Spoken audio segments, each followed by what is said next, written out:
பார்த்து வருகிறோம். நேற்று தமிழக வெற்றிக் கழக தலைவர் விஜயின் பரப்புரையில் என்ன நடந்தது என தலைமை தேர்தல் அதிகாரி விளக்கம் கேட்டிருக்கிறார். கூடுதல் விவரங்களை செய்தியாளர் அபினேஷிடம் கேட்கலாம். அபினேஷ், விவரங்கள்.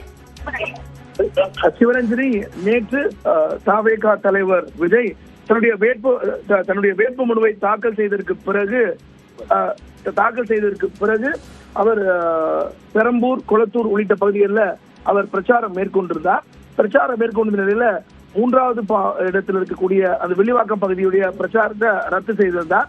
இந்த நிலையில தமிழ்நாடு தலைமை தேர்தல் அதிகாரிகளுக்கு தவேக சார்பில் ஒரு புகார் கடிதம் எழுதப்பட்டது. குறிப்பாக தன்னுடைய பிரச்சாரத்துல பாதுகாப்பு குறைபாடு இருப்பதாகவும் நேற்றைய தினம் அவர் தமிழ்நாடு தலைமை தேர்தல் அதிகாரி அர்ச்சனா பட்நாயக்கு அவர் புகார் கடிதம் கொடுத்திருந்தார்.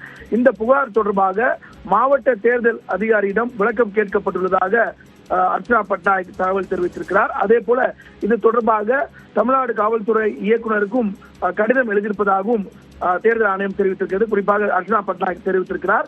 நேற்றைய விஜய் பரப்புரையில் வந்தது குறிப்பாக அப்படிங்கிறது குறித்து சென்னை மாவட்ட தேர்தல் அதிகாரியா இருக்கக்கூடிய குமரகுருபன் ஐயரிடம் இந்த விளக்கம் கேட்கப்பட்டிருக்கிறது. ஒவ்வொரு நிகழ்வின் போதும் இது போன்று தேர்தல் நடைமுறையில ஒவ்வொரு நிகழ்வின் போதும் ஏதேனும் ஒரு சட்டம் ஒழுங்கு பிரச்சனையோ அல்லது எந்த பிரச்சனையா இருந்தாலும் அந்தந்த மாவட்ட தேர்தல் அதிகாரியிடம் முதல்ல விளக்கம் கேட்பாங்க. அந்த அடிப்படையில் தான் விஜய் கொடுத்திருந்த புகாரின் மீது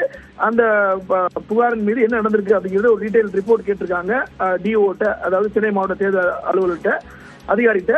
அதே போல தமிழ்நாடு காவல்துறை இயக்குநர்கிட்டையும் ஒரு கடிதம் எழுதியிருக்கிறாங்க விஜயோடைய புகாரை மேற்கோள் காட்டி. அந்த அடிப்படையில் தேர்தல் ஆணையம் இந்த விளக்கம் கேட்டிருக்கிறது. விளக்கத்துக்கு பிறகு அதுல விஜய் தரப்புக்கு உரிய பதில தமிழ்நாடு தலைமை தேர்தல் அதிகாரி தரப்பிலிருந்து கொடுக்கப்படும் எதிர்பார்க்கப்படுது. சிவரஞ்சனி, நேற்று தவேக தலைவர் விஜய் பரப்புரையில் என்ன நடந்தது என தலைமை தேர்தல் அதிகாரி விளக்கம் கேட்டிருக்கிறார். விவரங்களை வழங்கியமைக்கு நன்றி அபினேஷ்.